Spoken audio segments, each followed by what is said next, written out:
Welcome everyone. We are playing Conquests of Camelot. It's Sierra Game Scott coming back to you. And sorry for cutting off a little bit on the last one. I just forgot really what to do. That really wasn't going to be helpful to anyone. And instead of pausing the game for that brief minute we had left or so, I just decided to exit. And now I do know what to do, though I didn't do it. We just have to look at a couple things here. Let's look at the well. I think the things we're looking at we're just doing to get points is covered with a heavy iron lid, so you can't actually open that look tree, at this point at least. The one small tree is covered in thorns. The legend of Joseph of Arimathea has it that when he hid the grail, he also stuck his staff into the ground, and from that place, a thorn tree grew. Alright, so that's, I guess, where Joseph of Arimathea's staff reputedly was, at least in this game. And let's look at the altar. It is an extremely ancient altar of a most peculiar configuration. Its three parts may hint at the worship of a trinity of some sort. And a trinity isn't what you'd think it would be, but we'll find that out later. Ask Merlin about altar. It's an extremely ancient altar of... Did I already do that? Alright, well, it's pretty much the same thing. Anyway. Alright, so now there's not really anything specifically we have to do. What we have to do is kind of wander around. I think there's only one place these guys appear, but that monk is going to appear again, and we have to deal with him at some point. Oh, there he is. Alright, so that didn't take too long. And we're going to follow him. And actually, if you draw your sword, he'll say pretty much, I know what your plans are, but I'm not going to do that until he'll fight you. But regardless of what happens, actually, that is odd. Maybe I do need to draw my sword. Well, whatever. We'll wander around a little bit more, and if I find him again, I'll initiate the action just so we can. What? That was annoying. Sorry. Said the sound a little too high. Problem is, the sound's not too high. It doesn't come through that well for you guys, but if it's too high for me, I can hardly hear myself think. So hopefully we can strike a happy medium. Alright, I don't want to wander around too long. I wish I had something to tell you guys. Fortunately, we could run into the monk at any point. So,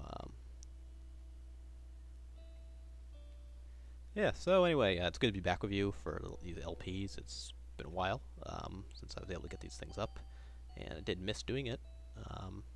And so, hopefully we're back for good. I'm not sure what games I'll do next, but alright, this time we're just going to draw the blade on him.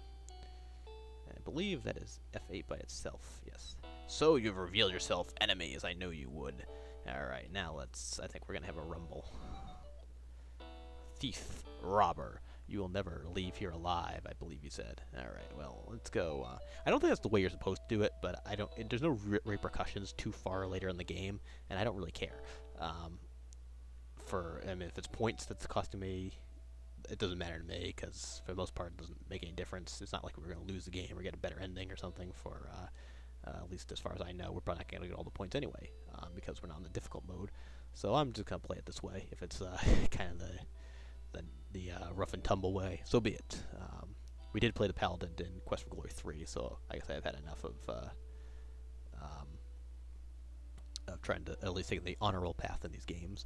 I don't think it's too bad. I mean, this guy is a bad guy. He's a mad monk as it is, so I don't know what the repercussion is, if any, but... We're going around with our blades swinging. And hopefully we find this guy again. Sorry we lost him. Alright, now what we have to do is kind of... Arthur, beware. Two of these monks are illusions, but one is deadly. So what you want to do is just kind of put your back to the wall over here. And then every time he comes over, just swing. And by the way, the swing is a space bar. And you can use the shield. By the way, this is the only time you actually... even though there's a draw sword function in the... This is the only time in the game you actually use it. There is another sword fight, but you don't use it in the same way. Alright, we took him out. So we beat the illusions don't die, but you have to get the real guy. And he said something in Latin, which I don't know. Alright. So, we got these guys here now. We are the old ones, and you have killed the monk, our servant. The only servant we have had for centuries. You must take his place. You will never leave here unless you can appease us for this loss. So, they're not too happy about that. So we have to go now. You know how the Trinity he was talking about beforehand? You'd think the Trinity would be, of course, the Father, Son, the Holy Ghost. But no, the Trinity is these weird energy goblin things, I guess. And this is one of the weird things, but we'll see it more pronounced as the game goes on. It just conflates so many religious traditions. And you think, alright, fine, they're just doing that just to have a bunch of different gods and things involved in the game. But then when you see the ending, it really doesn't make any sense. So I don't know what's going on here. It's kind of a bizarre approach to theology in this game. But like we said before, this is about fiction, not about necessarily intellectual accuracy or academic accuracy in anything. Anyway.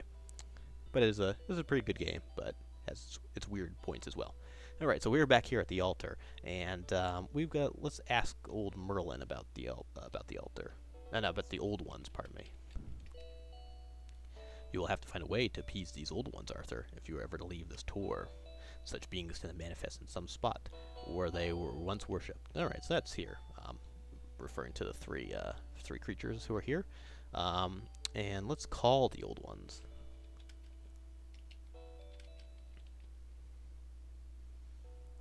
Copper is for the lowest spirits of the earth. Gold is for young gods. You cannot appease us with those metals. We are three of the eldest servants of Mother Moon. We love most dearly the metal that gleams cold and pure like hardened moonlight. That's a pretty strong hint that you have to give them some silver, pardon me. They don't want copper, they don't want gold. Now, how much do you need to give them? I don't know how you're supposed to figure this out, but it is 5. So 1, 2, 3, 4, 5. Alright. Give. Glorious silver, how pure and perfect it is. Having silver is better than having a servant. We release you from our service and leave you a gift. Thanks. Take gift, which I believe is a key. Look, gift is a key. All right, so that's good, and we're still pretty decent on time. Let's save the game here. We'll just say have a gift. Or key's good too. Pretty much, we now have pretty much finished what's going on here, and there's one other thing I want to say. Oh yeah, it's kind of weird that you bribe these whatever they are, gods sort of things. I don't know, demons, whatever you want to call them. Anyway, they just want money. I don't know what purpose that is. They buy things in their foreign dimension with silver. I don't know. Anyway, whatever the reason is, we just want to go here, and let's unlock the well. And do we go into the well?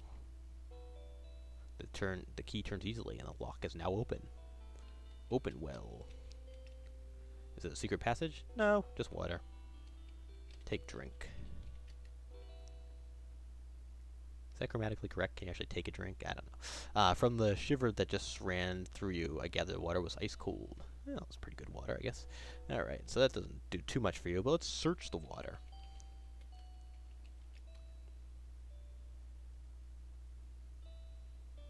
So this is the Mad Monk's treasure, a beautiful glittering crystal heart. How cold it is to the touch. Alas, Arthur, this is the object of the power that created the spell of circular entrapment.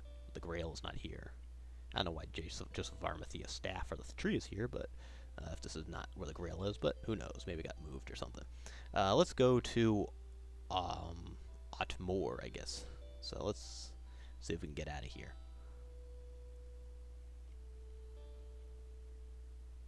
That's the wrong way. We have to go south. Yeah, so like I was saying, this is an interesting game. There's things about it that frustrate me, things that are kind of weird. We'll talk about it as things go on, but overall I think it's a good game. Not as good as some of the quest games, not as good as some of the better known games, but half decent in its own right. Alright, so we're back here. Let's just go south, and I think we can get out of here. Alright, well, we can move to the next area, I guess. Where do we want to go? We want to go to Otmore, which I'm not sure where that is, actually, on here, on the map. But we got a little bit of time left on the clock, so we can... There we go, Otmore, so it's all the way in the north. Alright, as you can see, it looks like a winter wonderland. And that's about all the time we have now for this video, but I will personally be back on my computer to record the next set. And hopefully I'll upload a bunch of them, and you can see what happens next in quite soon after I do so. So anyway, this is CR Games Scott. This is Let's Play Conquests of Camelot, and I am signing off. Take care.